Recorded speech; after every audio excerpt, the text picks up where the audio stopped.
Lately, I feel like we've gotten more examples than usual of what I might describe as the president's psychopathy.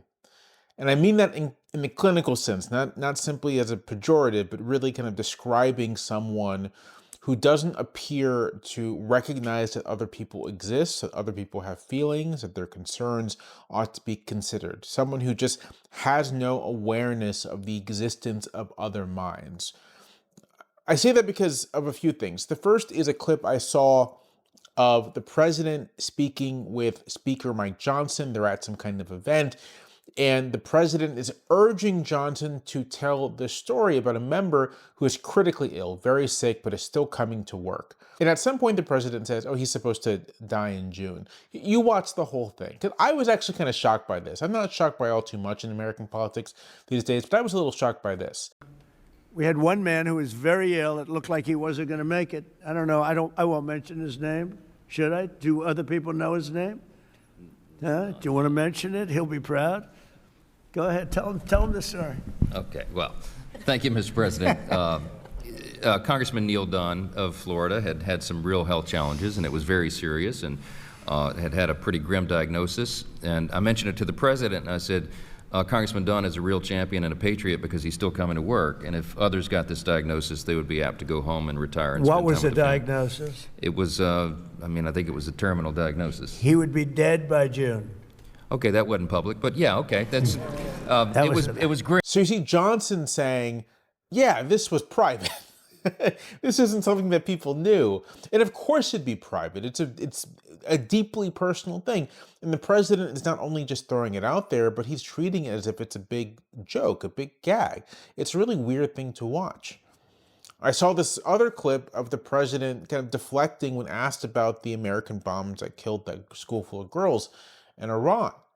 Just not even really engaging with the humanitarian costs there. There's footage that shows that an American missile strike and a Tomahawk missile likely destroyed that Iranian girls' school. So will the U.S. accept any responsibility? Well, I haven't seen it, and I will say that the Tomahawk, which is one of the most powerful weapons around, is used by, is sold and used by other countries. You know that. And this is on top of the president's generally pretty bloodthirsty rhetoric, his posting on Truth Social about how excited he is to drop bombs on Iran, how he'd even drop a few more just for fun. Of course, Pete Hegseth is also notably bloodthirsty. He recently said that American soldiers would show no quarter. They're confused and we know it. Our response, we will keep pressing, we will keep pushing, keep advancing, no quarter, no mercy for our enemies. Which is a phrase that means that they're not going to accept surrendering soldiers. It means they'll kill everyone. This is fitting for someone. This is Hegseth, who has a crusade tattoo. It's also a strategically idiotic thing to say. One way to guarantee that your opponent is never going to surrender is if you tell them that, yeah, if you surrender, we'll kill you anyway. I've just been thinking recently about how the president shows none of the humanitarian concern, none of even the lip service we expect from presidents about the people who we kill in our wars. That's not to say that the lip service somehow makes up for or excuses the mass death, but I do think it serves a purpose. First, it's the tribute that vice pays to virtue, right? It's a recognition, however tacit or implicit, that our actions have terrible consequences for other people.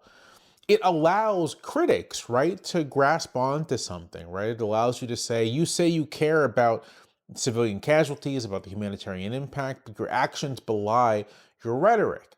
And so you, policymaker, lawmaker, president, whomever, should close the gap between your rhetoric and your actions, between your stated intentions and what you're actually doing. And Trump, in his bloodthirstiness and his callousness and his kind of indifference to other people, doesn't open up that avenue, right?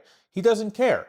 And I know that there is a view out there that this is somehow refreshing, that it's refreshing to have a president who doesn't care, who dispenses with the pretense.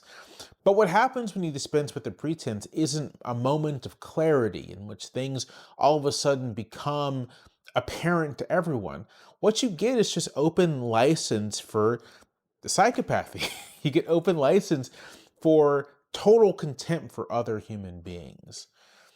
And that is very much what I think will be the cultural legacy of Donald Trump on the United States, cultural and political legacy. One last thing.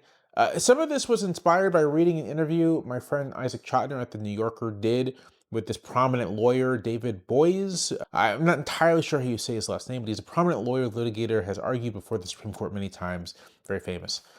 And in their conversation, Boies, I'm sorry, I apologize, is telling Chotiner that he thinks that the president does care about civilian casualties. I don't have this in front of me right now. I'll put it up so you can look at it. And Chotner's incredulous at this. He's like, what do you mean you think the president cares? And Boies is like, yeah, I think he cares. And I find that fascinating because he obviously doesn't care. He obviously doesn't care one whit.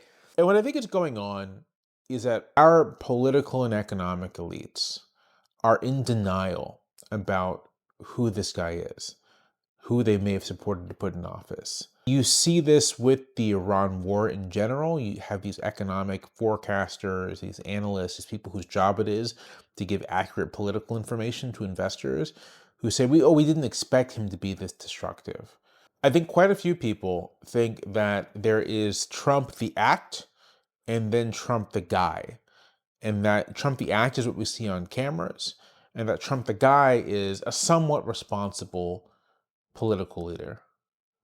But that's not true. There is only Trump the act. Or rather, Trump the act and Trump the guy are the same guy. A narcissistic, callow, ignorant, self-absorbed monster of a human being whose only real drive is ego satisfaction and who will sacrifice anything and anyone to obtain it. That is the president, and that is the person who holds, quite literally, hundreds of millions of lives in his hands.